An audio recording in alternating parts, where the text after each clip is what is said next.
Well, I'm just going to jump right into it, I guess. This is... Wow. So I came across on the Rebel Wisdom Discord this podcast from this YouTube channel that I'm afraid to pronounce because it's got letters that aren't English characters, but it's something like True Diltom. And they've got this podcast, and the one that I came across was, I guess, the fifth one of these podcasts that was called something like The Absolute State with Chris B. And then it was like TAS number 5, which I think is their acronym for this podcast series. And I listened to that, and it's just... I mean, I wrote up a whole lot of notes and of critique, and it's, you know, and so then I looked around a bit. I looked around on people's YouTube channels, and I found other videos that people linked to, and I found some other interesting stuff, and I had a look at that, and then I went down some other rabbit hole, and it was certainly very interesting, and I found things that I think aren't anything fascistic. I mean, you know, there are some very fragmented elements of reasonable thinking. I mean, I think that what these people have done is they have tried to aggregate ideas from all over the place and kind of stick them together to make something cohesive, and something that, or to make something coherent. And it isn't coherent. It looks like you can see the sticky tape. So, you know, there's some fragments of some good ideas strewn about some of their thinking, but it's just drivel. It's just absolute fucking garbage. And okay, sorry, let me. So I went to the first podcast in this series, which I have not finished listening to. I'm around the 15th minute, and it's just the most pseudo-intellectual bullshit that you can imagine. It's just straw manning and just, I mean, it's just so intellectually dishonest. It's pathetic. I mean, it's such disgusting drivel. It cannot even. I feel embarrassed trying to even like state the argument and then critique it. You know, like it's just it almost refutes itself. It's just so fucking retarded. I mean, it's just, I can't even get into it. It's just. So I would rather, I think, focus on the podcast with Chris B. Although I do think perhaps as a exercise of refutation, it would be worth it to pick apart piece by piece just the mountain of shit that these people, you know, call intellectualism, that they kind of market successfully, it seems, as some form of pseudo-intellectualism. But it's just, it's so piss poor. It really is. It's you know, the idea that you can string together a whole lot of long words and you know, it's so counterfeit intellectual. You know, it's like, well, you can say interesting, you can say little fragmented things, and you can put a sentence together, but like when you actually work out the meaning of these things and you put it together as a system, I mean, they're glaring gaps. You know, like, just because you can refute all these things in some very niche categorical way in which I mean, you have not even stated a clear argument that then you are fulfilling and substantiating. And if you actually try to piece together the let's say the thematic argument that you're making, or the metaphysical argument, or whatever philosophy that you're relying on, and you just work out if this claim is even worth making, I mean, it's just it's so obviously intellectually bankrupt. It's just it's difficult because of having to piece. I mean, I can contradict it, but to actually have to construct their argument, it's such a fucking retarded argument that it's not to have to state the argument that they're making. because it's such a complicated, self-qualified, self-limited, it's delineated in such a specious way, and then having to say, well, having to explain that there is some rationality in what they're saying is fucking retarded. So it makes it very hard to actually combat it, because it's so weak. It's such a weak argument that it cannot be repeated and then refuted. And that is, this is why I call it piss poor. I mean, it's just, I don't know what it is, because these people obviously have some kind of vocabulary. They know how to use some words, but they are employing them in such a way. Okay, well, this perhaps pertains more to the Chris B podcast, because the Chris B podcast also goes through a whole gambit of intellectual ideas and history and positions of different people, and these people have somewhat of a brain to be able to understand certain things, but how they narrowly focus their intellect in order to find this island of agreement, that's based on such fucking weak thinking, is beyond me. I mean, which leads me to really believe that this is really just a kind of what would you call it? This is the level of the useful idiot ideology that is being promulgated. So it's just it's a front, as it were, for because the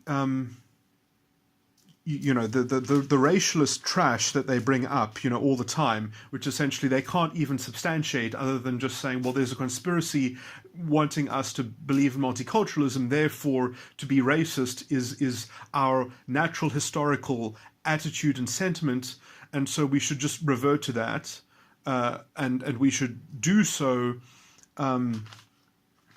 essentially because there was a conspiracy to make us not racist. So it's so the implicit substantiation, essentially they've got this antagonism which proves their self-righteousness. They've got this kind of a conceptual antagonism which gives them the kind of somehow the benefit of the doubt in that we should just follow blindly the general current of where we should be led by this collective entity that we're somewhat that we owe a kind of general fidelity to, that we owe something to our history. It is a form of time worship, as it were. I mean, these people essentially, they have to be fuzzy thinkers at some point so they can get us to the point where they're like, well, we should just work out the kind of the flow of history that we've been a part of, and we should respect that, and we should respect our part in that, and essentially it's just a kind of secular perennialism. It's just this kind of I do have some spiritual things to say about this, because I mean it is in some sense it is the most overt and disgusting worship of what I would call the spirit of man, or the spirit of the flesh, or that they have reduced, under the aegis of being, they want to fight this force that they call individualism, and so somehow anti-individualism or non-individualism suddenly is just the kind of is just by default what we need to revert to, and is automatically the correct choice, because they can just complain about all this kind of conspiracy that has come under the aegis of individualism. And so that gives them the excuse to kind of throw the baby out with the bathwater and just get back on track with a kind of blind faith in just being part of some kind of successful collective, and historically being contained by some sort of procession that you can just kind of trust and feel in your body, Okay, let me just get into my notes, because now, this is like 3 days old in my head, so I'm probably not speaking so pointedly. So, I mean, they talk about the postmodernists and intellectual threads from the postmodernists in kind of in roughly positive ways, because they have a lot of agreement with a lot of those thinkers. And so then they obviously follow the same formula of having this vague prescription of negative values, or let's say negative values of what they complain about, what they don't like, which generates prescriptions. And somehow they get to confuse that with being sophisticated and intellectual. And essentially they have to rely on a kind of antagonism, a conceptual antagonism, which gives them, let's say, the excuse to just, instead of having a positive argument, instead of having a positive substantiation, essentially they're like, we're at war, get with the program. That's basically their fucking mantra.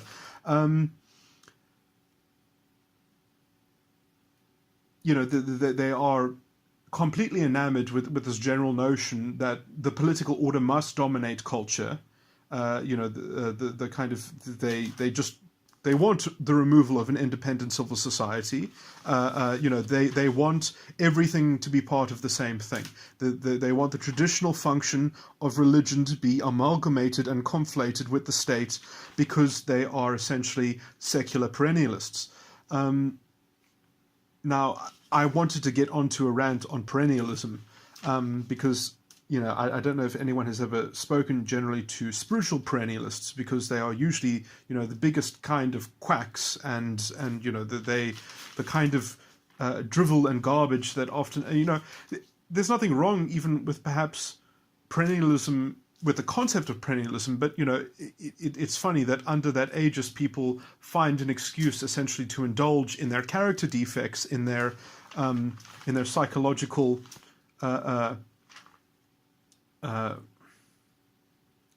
reactive circuitry, and they find a way, and in fact that is the general thing that these people have done. They have created essentially a political ideology which allows them to kind of get their psychological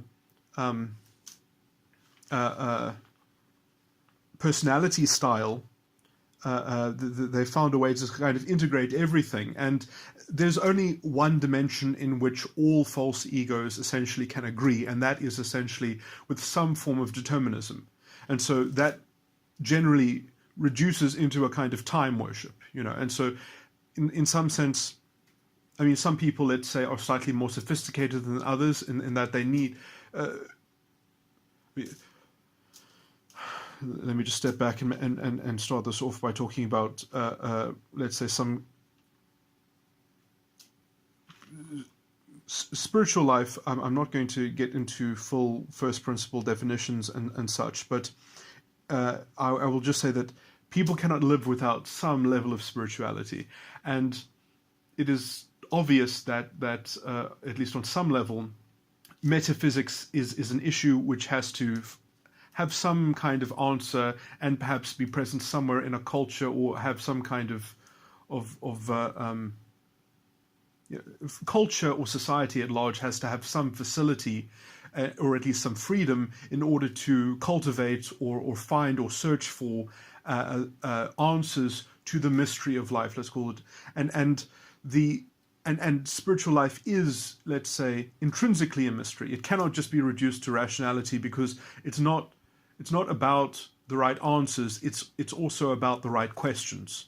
And that's not something that can just be computed in a linear, quantitative kind of formulaic thing.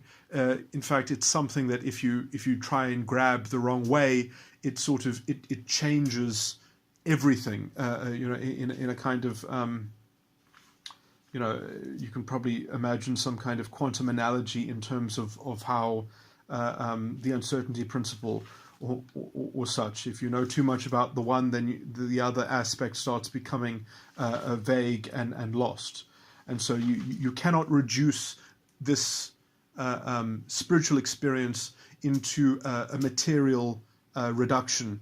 It is it is fundamentally more mysterious than that, and it has to be.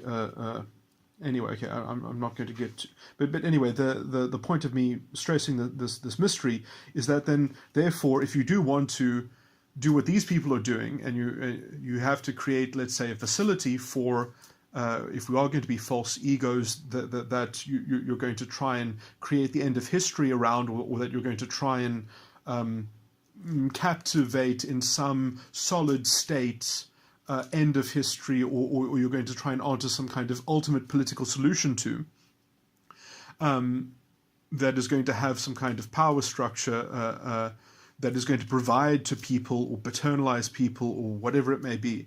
In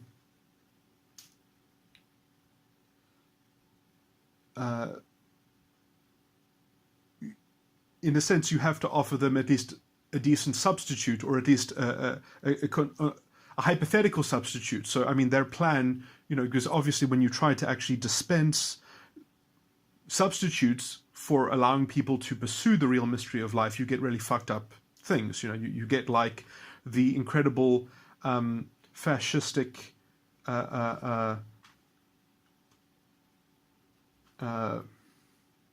frustrations of culture that can only be fed by a kind of constant scapegoating and some kind of ritual collective blood sacrifice, so that you can see that there is real value or life somewhat circulating within your system, but it gets more and more delusional. Now, I'm not saying that these people obviously want something probably slightly modulated to Nazi society, but anyway, what I'm basically going to say is that because essentially they are selling a narrative around determinism, how they're going to, let's say, sweeten that deal for the false egos involved is that they are going to say, well, we're going to give it a good spin. We're going to put a good spin on this narrative. It's going to be our fate.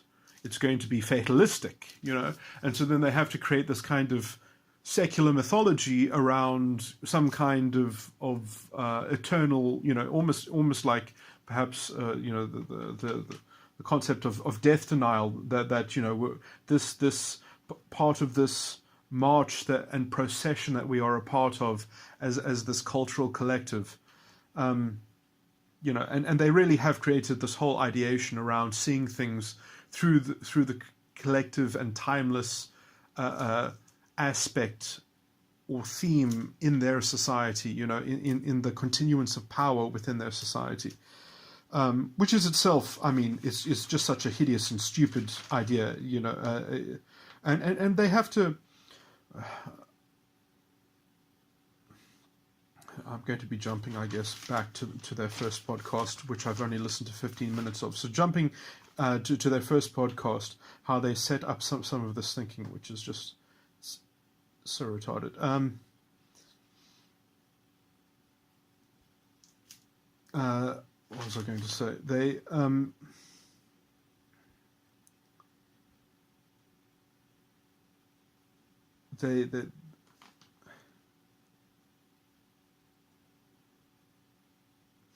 they go on and on and on. Oh, that's the other note from the first podcast. Is that they complain that from liberal philosophers that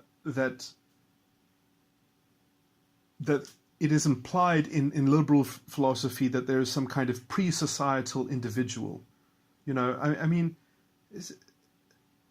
and these people have a vocabulary, so that they perhaps know what a priori means.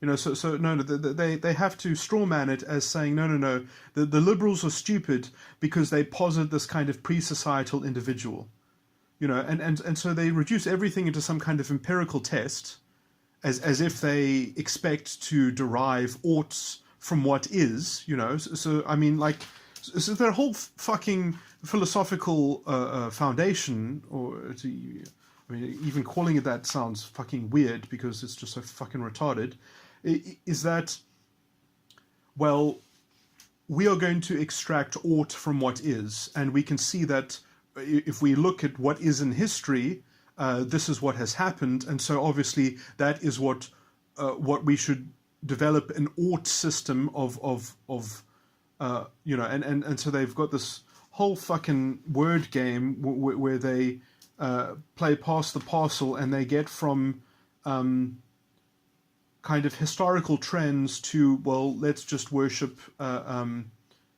power because power is what guarantees morality. Is their kind of non sequitur, fucking bottom line. It's. I mean, it's.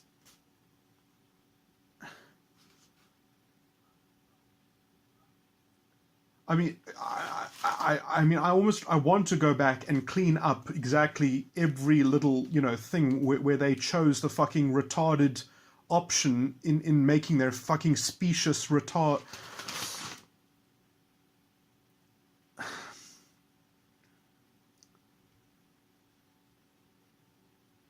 But yeah, I mean, they obviously, being such weak individuals, let's just say, or at least, let's say, self-aware enough to align themselves with their own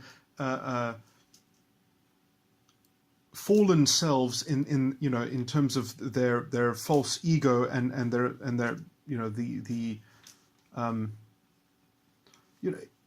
it's I find it weird that people have this kind of I mean, because generally you would think that some people that at least have some kind of intelligence and self-awareness would at least know that there's something wrong internally. But then you get some people who come across their internal circuitry on some level and they think, no, the problem is that we don't have enough power. We haven't expanded it enough. We haven't somewhat taken over and made society in the model of this fallen individual, And so they think, well, this is how I work internally. This is how I'm self-consistent within, the operation of my internal circuitry. Never mind, let me think about, the limits of consciousness and let me think about, like, why do I have this machinery in me? Where did it come from? Let me meditate slightly on my spiritual need.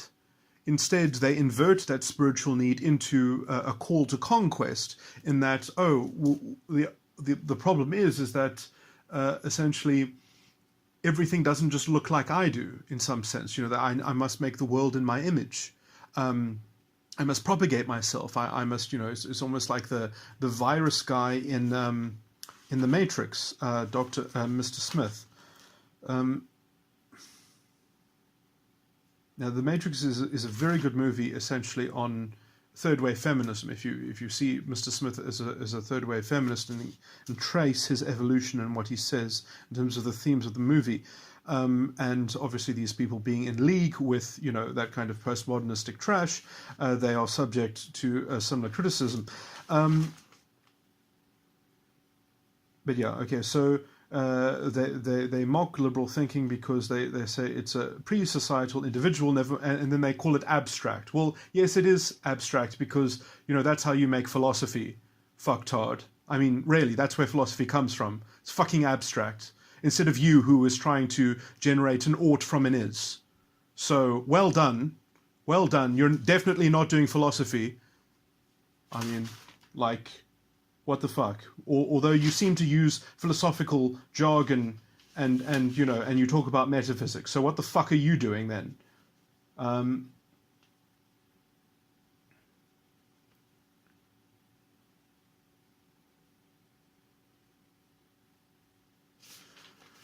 Okay, so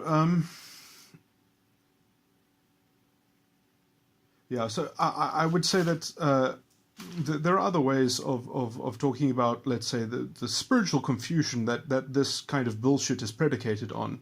I mean, so they've got some very weak philosophy that gets them from looking at things from a collective point of view and situating their philosophical mentality in an exterior space that belongs outside of their body. Wow, how abstract is that? That you've actually relegated your perspective on reality to an immaterial abstract concept like the group. Oh, but the group is where we get language from. Oh, really? You say in your own words that there is a mutual agreement and that produces cohesion. A mutual agreed qualitative structure generating cohesion. Well, where does that potential come from? Does it come from the group or does it come from the individual? Oh, but that potential is only realized when there are powerful people who command things, and then that command gets imprinted on everyone's skulls in some kind of pervasive way. Oh, so we all get imprinted on by our powerful environment. We all get conditioned. Oh, wonderful. So essentially, we are beasts to be conditioned. That is essentially what you're telling us. That we should worship time and be conditioned by those who have imprinted essentially language onto us. That is your fucking argument. I mean, how much do you love slave morality? Because you've just fucking in almost pure terms, and you know, as sloppily and intellectually dishonestly as you can link the chains together, you have literally performed all the fucking actions. I mean, essentially, this is what is going on in everyone's head that has a false ego, right? And you have literally laid down the bare bones of it in a kind of philosophical discourse, in let's say, rational language, although when you actually put the meaning together, you can see that the blind leaps and jumps that you are making in order to create that chain of a, you know, and so all you can say is that your chains look nicer than the same slave morality that comes from the so-called radical left, the so-called liberals. Now, okay, let me go back to the Crispy podcast, because there was because that's almost an exemplar of these fundamental critiques that I'm making.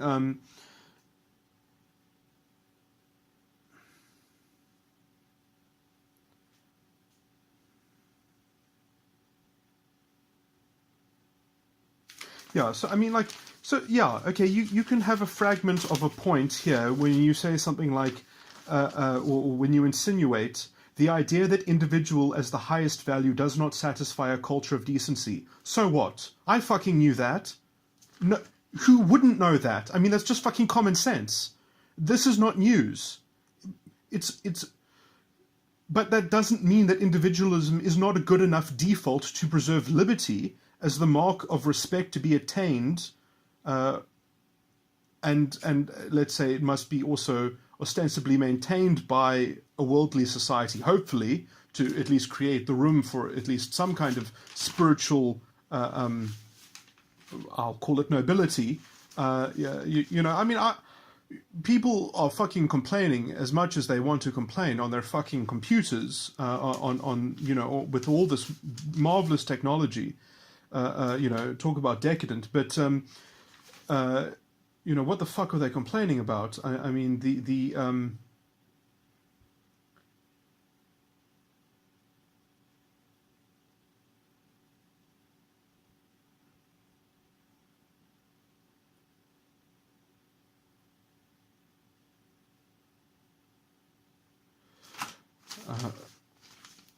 let me just find the thread of what I was.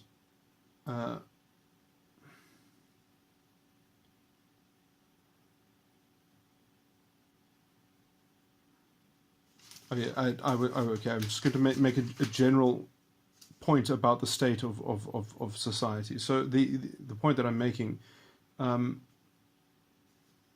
is that we are in a new epoch, right? One that essentially we no longer have the chains of moral authority that are held essentially by the state, although we still have a functioning state, perhaps under threat in some places, in at least the Western world, not by and large. I mean, ideologically perhaps under threat by, let's say, the stupidity that has always been dormant within the population, but now at least has a political voice with which it can actually perhaps, hopefully, find some sense, you know. But I would say that we live in a time which I would classify as a nomadic time. We now have, and nomads are, just from an anthropological point of view, are by far far superior in their civility to any other type of people. And I'm using this as an analogy. The nomad. We are in we are not in fixed structures in terms of our ideological affiliations and our ideas. And so because the structures are gone, and there's this almost ideological vacuum, the demons are coming out, and people need to understand what a demon is. They need to understand the character of demons. They need to know how to defend themselves. They need to learn how to discern the spirits, and this is exactly what is happening in every field. And so, you know, go on Twitter. It's wonderful. It's a wonderful place to learn how to be temperate. You know, how do you learn virtue? First, you have to see the necessity of virtue. You have to see the glut of the indulgence of the spiritual defects that people do. You know, Twitter is wonderful to understand mental karma, essentially, to understand that thoughts, no matter how clever you might put them, their context is not timeless. They all have limitations. Thoughts will always cast a shadow. There will always be a consequence to a thought. And therefore there will always, those consequences will never, because materialism and determinism essentially do not hold in the mystery of life, they will always revert on themselves. They will not preserve themselves because they are not alive. Thoughts are not alive. The thing that generates thoughts is alive. The intellect that articulates the thought is alive. And that is, in some sense, always capable of change and potential. Just because there is a history of subjugation of thinking, and you're going to, let's say, group that in some kind of category which you want to call morality, and if you want to be a slave to morality and work out a pathetic rationalization of why everyone should accept some kind of historical derived yoke of almost, we're part of this current, we're part of this flow, get on board on the bandwagon. You know, essentially this is a fucking bandwagon religion, essentially, the absolute state. Fuck. You know, so I mean, we're just going to be adopted by this rigid solution for once and for all time. And we just have to hope that the right sovereign or the right formulaic derivation of some new-aged appropriate sovereignty that is somewhat agreed on, you know, in some. I mean, the only way that they can fucking get away with this shit is by staying vague. Oh yeah, I've got a note about that somewhere. And they even refer to vagueness as their strength. That's not that note.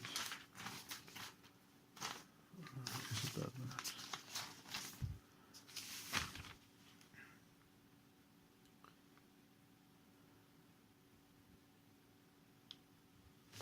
So in as much as they can sort of avoid the detail,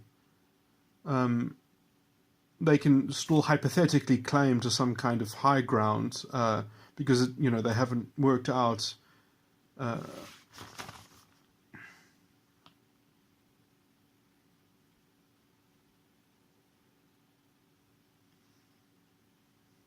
yeah, I mean, you see, it's this kind of sloppy thinking, essentially. I mean, I think I can see very clearly through the pseudo-intellectualism at what it's really geared at, and that is to be a useful idiot, kind of reactionary waypoint, essentially, to corral people into just kind of saying, well, I can feel it in my gut. We need to go with the flow in my gut. We don't have to think about it anymore. We just need to revert and fight the conspiracies against us, and then we'll know we'll be on the right side, and we'll be promoting the right side, essentially. And, you know, essentially it's a formula for prejudice, and obviously that means that there's going to be a whole slew of political exploitation. And in as much as they don't have any detailed answers to any of real questions, they can still kind of fathom and promote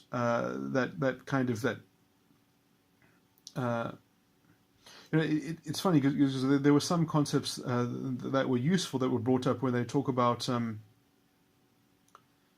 the middle and the top having a kind of political alliance to kind of exploit the middle. And essentially that is what they have done conceptually. And they've done that against individualism. They have essentially done the same thing, just in terms of conceptual antagonism. And it's it's a cheap trick. I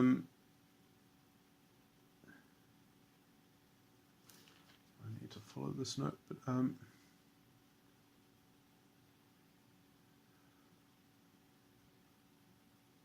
yeah, so I mean, essentially they've got this boogeyman called the individual, and then, and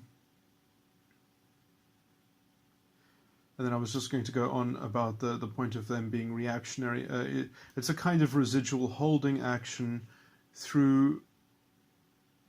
Fuck, why did I have to write so badly? Through attrition, achieve slave morality without even a solid ideological rigor with which to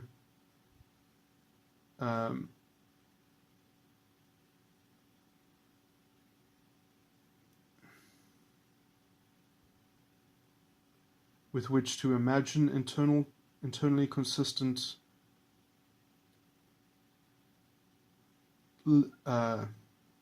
so it has no internal consistent limitation that is capable of performing on itself.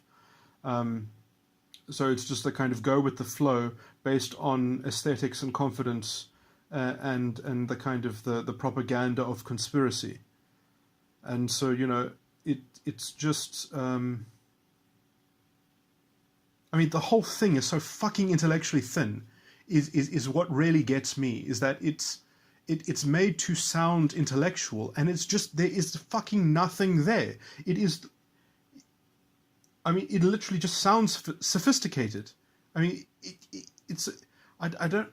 it's rhetorical sophistry in some sense, that it's just like, be impressed. That's the subtext, is please be impressed at how intellectual we sound. Please put faith that we would be the vanguard to set up the committee to order the new sovereignty or some kind of fucking consensus. Obviously, okay, well, I'm mixing now too much with the first podcast, but because they do make concessions that we're in a modern scenario and we can't just kind of put the genie back in the bottle and continue like we had a blip on the radar.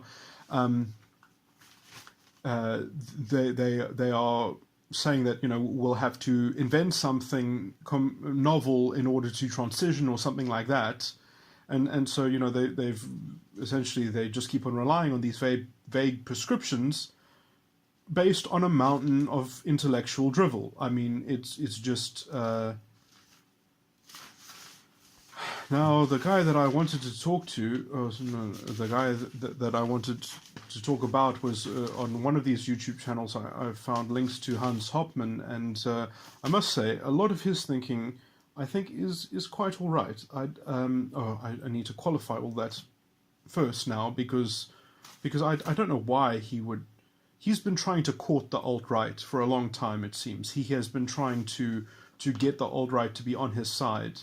And on some level, I don't think that is entirely wrong. The alt-right has now become a very, let's say, a deplorable label attaching to people. People at the beginning, right at the beginning, I even made a YouTube video trying to address the alt-right in almost favorable ways, because it didn't actually mean white supremacist at that point, but through the media and they actually changed the meaning of it, and then people started avoiding being identified as the alt-right, where I thought the alt-right pertained to a lot of people who I just thought were essentially not conservatives in America, or essentially not with the Conservative Party in America, who wanted to kind of have more traditional and coherent conservative values that and that the Conservative Party essentially anyway.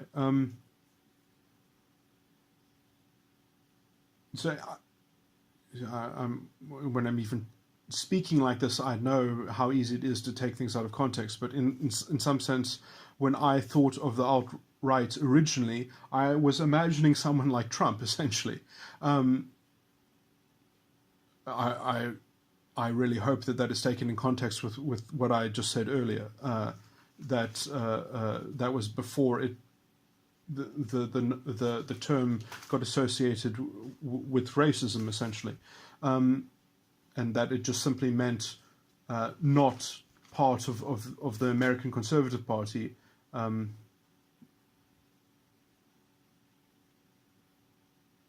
Anyway,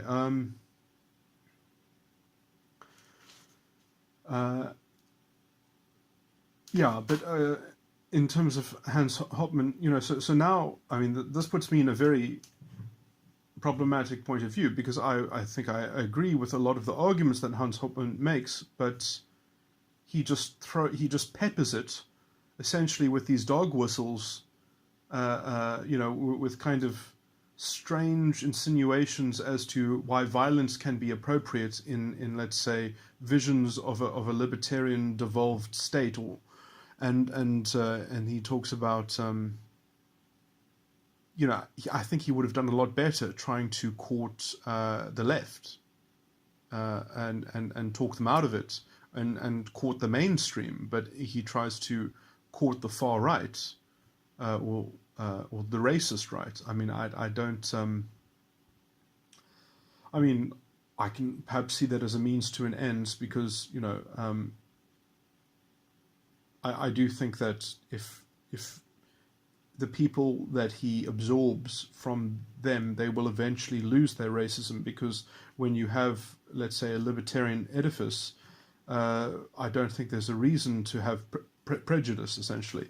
And although culture can still probably be incredibly relevant when you're dealing with people, there's nothing inherent about race. And Hans Hopman, I think, at times, I mean, yeah, he says conflicting. I mean, yeah, I think he's spent too much capital trying to make himself palatable to people. But I mean, I in a sense, I also agree that there are people on the far right who, for example, because they have decided to pick up an ideology which is, let's say, more unpopular, although any subculture becomes alluring when there's enough stupidity in the mainstream.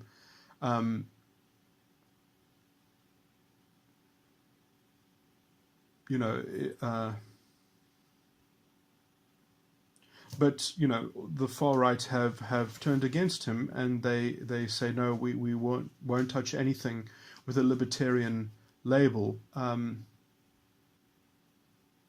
they're just grouping it all up together, and instead they want to sell their drivel.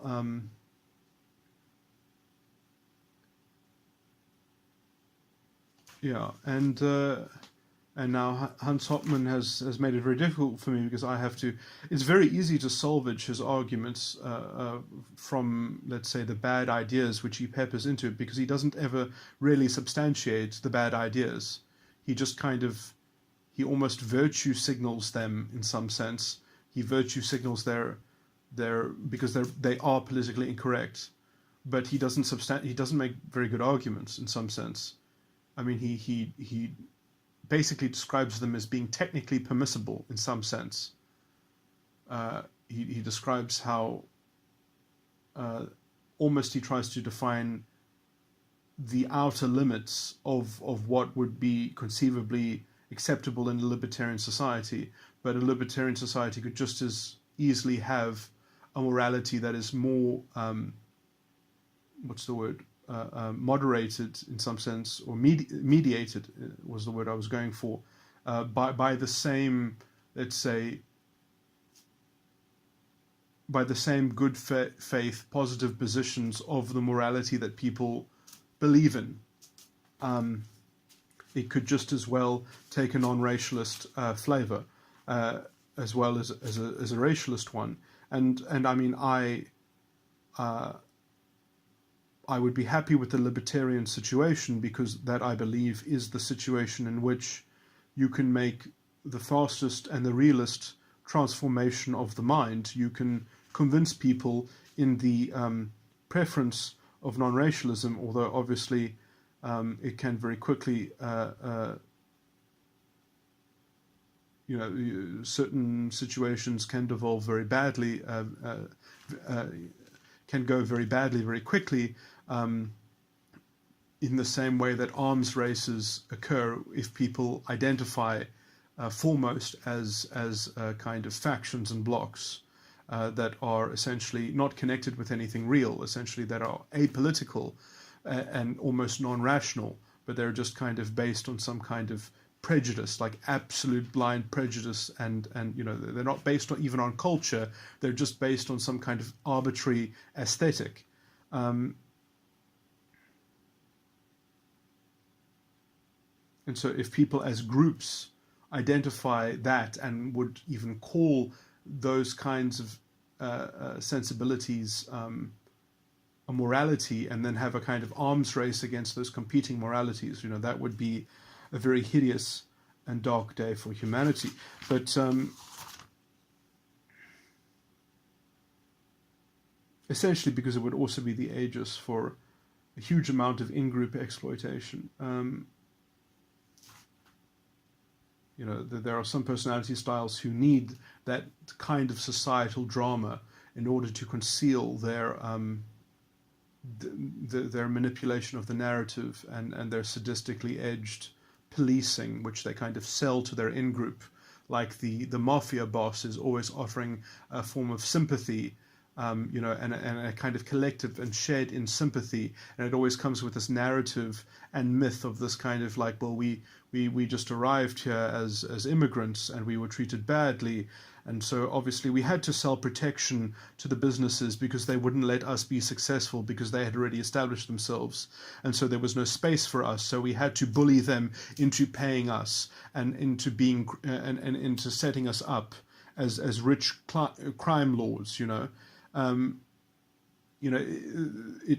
they need an underdog banner with which to perpetrate the kind of the slowdown of the entire system and a taxing of the entire system, which then only ever benefits the ring of power, and with the lie that everyone will be part of that ring, but actually it's just a few people at the very top who get to be the representatives of the entire identity.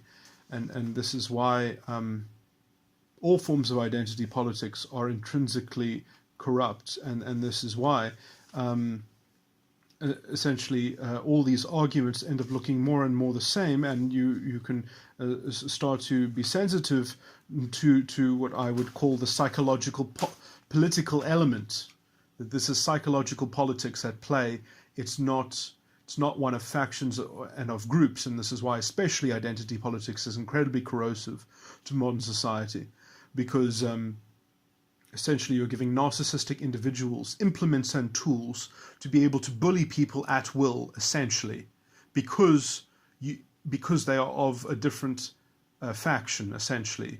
And so you're going to create a perverse incentive towards a kind of arms race towards more and more identity consciousness, until everyone is got so much identity consciousness just to protect themselves from the narcissism of some toxic individuals that get to play their race card, essentially, or get to play some other card in the identity circus, and everyone ends up being categorized in the system, and the life itself gets reduced to a caricature, a cartoon, a simplified, an oversimplified problem and solution, which ends up treating everyone like representatives and tokens, and it gets more and more abysmal and spiraling and dehumanizing. And eventually you have demagogues calling for the blood of it devolves into scapegoating, as all of these collective paranoia. It's almost like a collective borderline personality disorder, and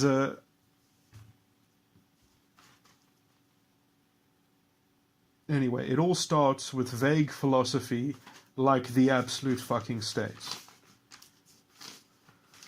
I don't think I'm going to talk about these people anymore, because it's really so intellectually retarded. It's I mean, the lengths that these people have gone to into dressing up. I mean, the level of thinking that has gone into this is. I mean, these people, they talk about all these academic things, so, I mean, they obviously have some kind of inroad into reading academic things, but, I mean, it just, I guess it shows you the general level of academic bullshit as well.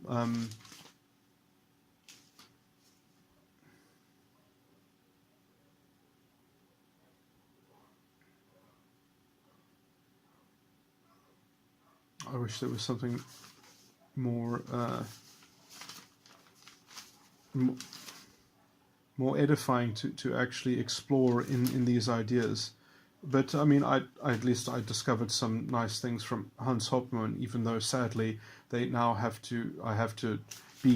to have to be careful every time I mention him, because he's effectively polluted his work with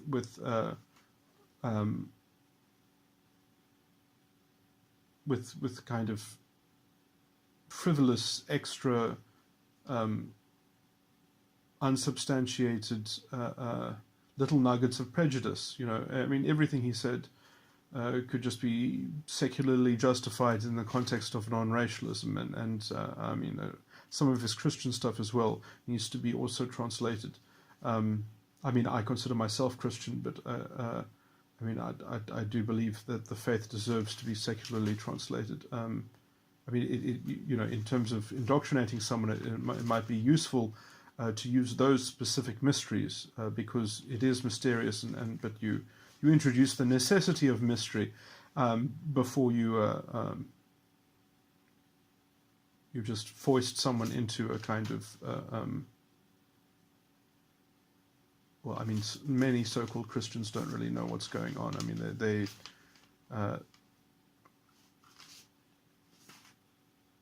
they're not interested in spirituality. They're just interested in something that supposedly happened 2,000 years ago, and that is their connection to Jesus Christ. It's some kind of historical fact, and there is no living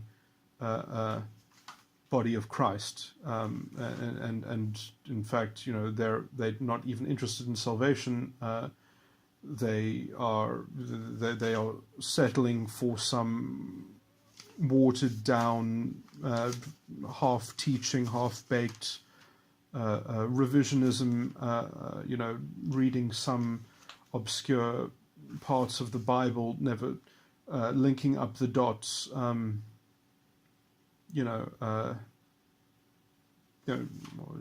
mean, there's so many scriptures that talk about these points directly, and they are. Jesus says, and you can search the scriptures, and they are they which speak of me, and in there you shall not find me. And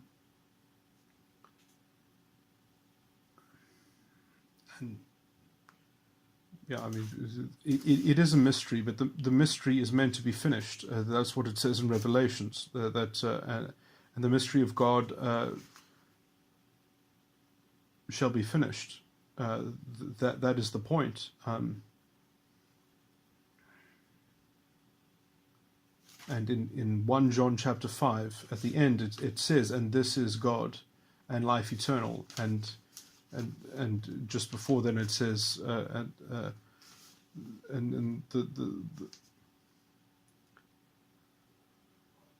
and all those who believe on the name of the Son, of the only begotten Son, that he has come and he has given us an understanding, even in his Son Jesus Christ, and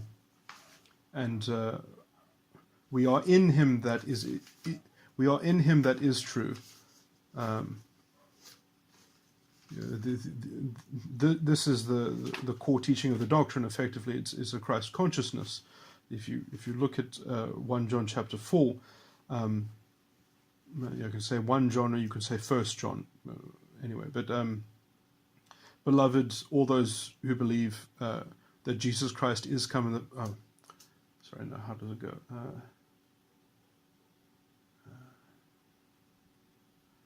Try the spirits whether they are of God, for many false prophets are gone out unto the world. Hereby ye know ye the spirit of truth and the spirit of error. All those who confesseth that Jesus Christ is come in the flesh is of God, and all those who do not confess that Jesus Christ is come in the flesh is not of God. Hereby ye know the spirit of Antichrist, whereof ye have heard that it should come, and already even now is it in the world.